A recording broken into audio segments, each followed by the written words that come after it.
Hello guys, hello. This is for Scorpio. Scorpio, welcome dito sa aking channel, Palaran 888. Welcome guys. Alamin natin Scorpio kung anong messages, vibration, gabay energy para sa inyong lahat. So this is general reading. Tingnan natin, second half to ng April 2026. Okay. This is for Scorpio.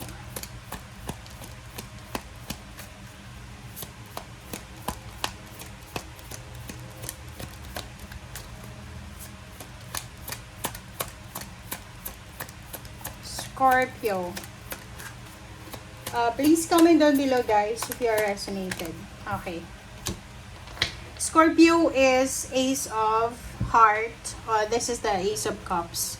The facts. Okay, you need to be careful. Okay, in terms of emotion and relationship. Doon sa mga Scorpio, are you single or you're in a relationship pero may mga tao na gustong 'di ba, pumasok sa relationship mo, mag-iingat ka. Okay, you need to be careful. This is 2 weeks. 2 weeks siya. So, sinasabi ng barahan na kailangan natin na mag-ingat. You need to be careful sa lahat ng tao na makakasalamuha mo. Kahit sa loob ng trabaho yan, sa mga karelasyon nyo, or sa mga gustong pumasok na friendship, sa kapitbahay, or kung sino man sila, maging maingat ka, maging aware ka sa mga taong yan.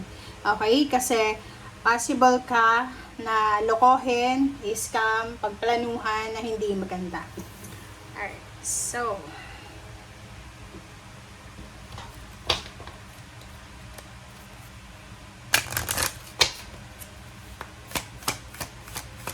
okay, what else? Spirit.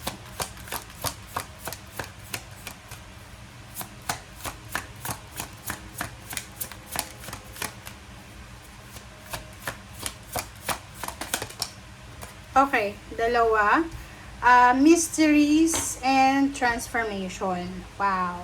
So, Scorpio, yung second deck mo dito, unang baraha is mystery. So, sinasabi ng barahan na maraming mga sekreto pa noon, or kung ano man yan na sekreto, kwento, it's all about the past or present, ang posibleng mabubunyag. Okay, so marami kang malalaman na sekreto, marami kang malalaman na kwento, and isang past situation, isang past events na posibleng siya ay konektado sa future mo, or siya ay makakatulong para sa kung ano ang mangyayari sa future mo. Okay, and next card natin is transformation. So yun, yung iba din sa inyo dito, you need to prepare yourself. Okay, prepare yourself para sa pagbabago. So there's parang unexpected or expected na change na posibleng darating sa buhay mo. Kailangan nating yakapin, tanggapin, let go natin kung ano yung mangyayari. Okay, and just go with the flow. Alright, so let's check.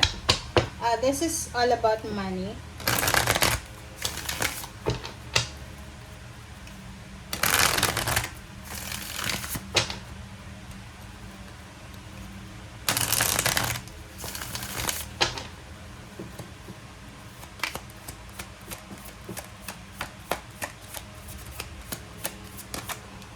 Okay, so Scorpio, foundation and achievements. So, stability and balance. Sinasabi ng baraha sa'yo na kailangan mo mag-focus. Kung may asawa ka na, mag-focus ka sa pamilya mo. Kasi etong tao na to na posibleng ginugulo yung relationship mo, ginugulo yung pamilya mo, ginugulo yung emotion mo, pwede niyang masira kung ano yung foundation na meron ka ngayon.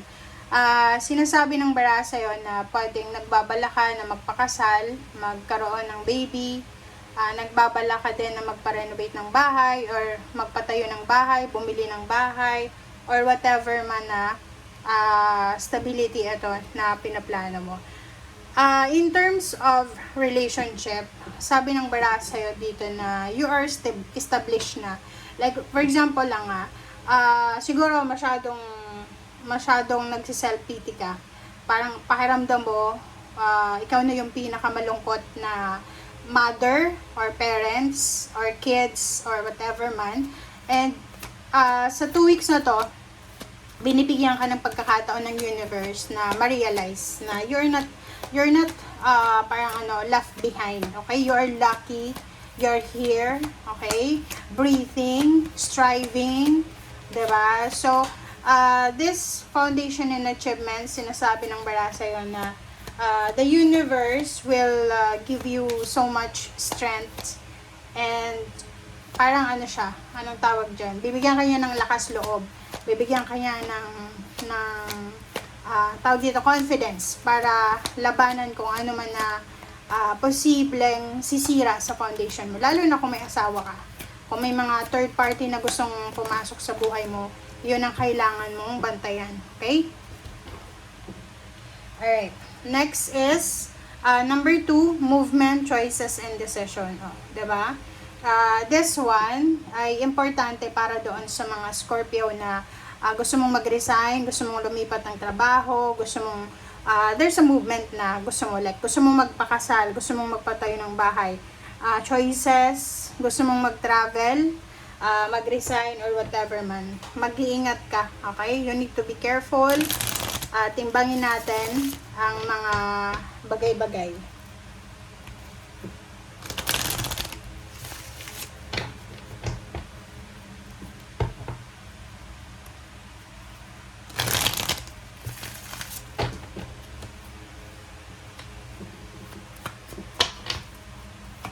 Okay.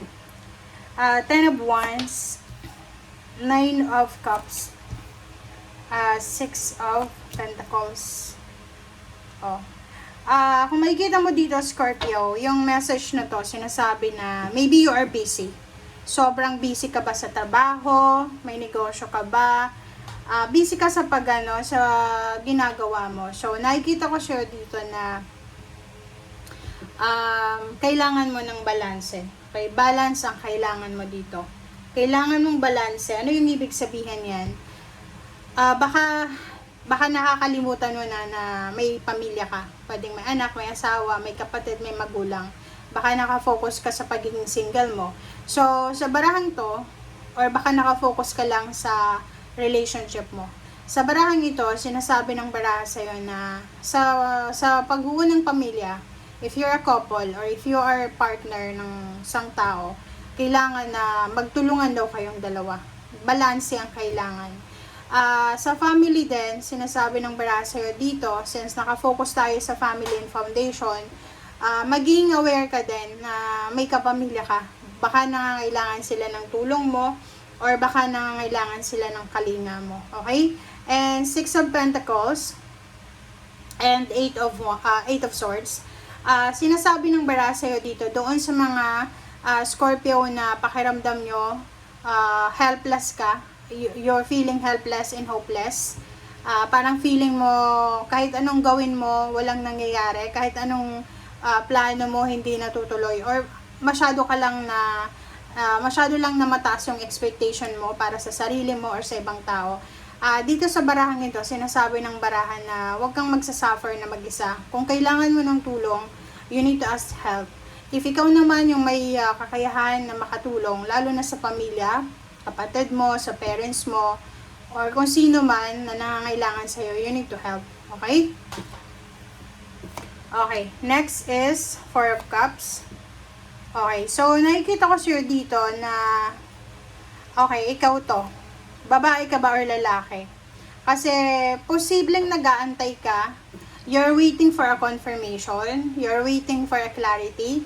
You're waiting for enlightenment. So, sinasabi ng baraha sa'yo dito, pwedeng nag-aantay ka ng text, ng chat, ng call.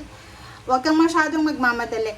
Kasi etong choices and decision, parang sinasabi ng baraha na hinihintay mo itong message na to, itong confirmation na to, itong answer na to, para makapag-decision ka. So, which is, kailangan mong maghintay. Okay. Wow! Sa negosyo to.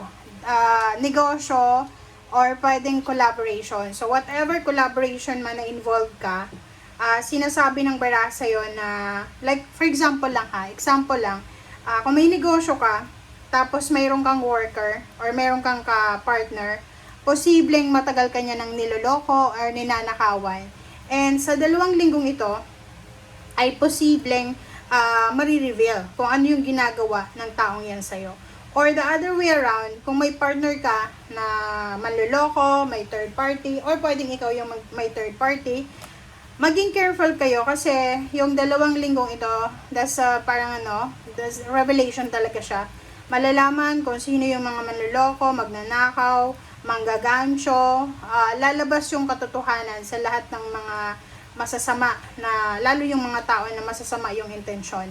And at the same time, sa love life to, pwedeng sa love life, kung ikaw yung may third party, mag-iingat ka kasi posible yung partner mo, yung asawa mo, ay malalaman niya na mayroon kang ibang kapartner or ibang karelasyon.